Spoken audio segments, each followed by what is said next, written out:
ना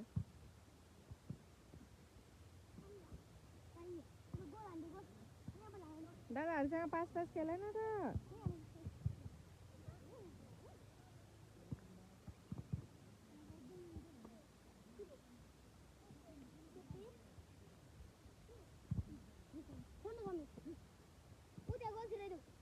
ना हातमा दिएर हो त गोल हान्ने हो नि त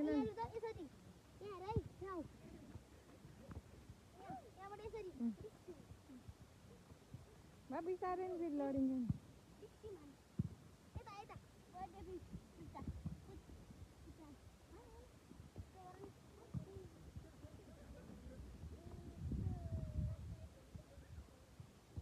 नि खेला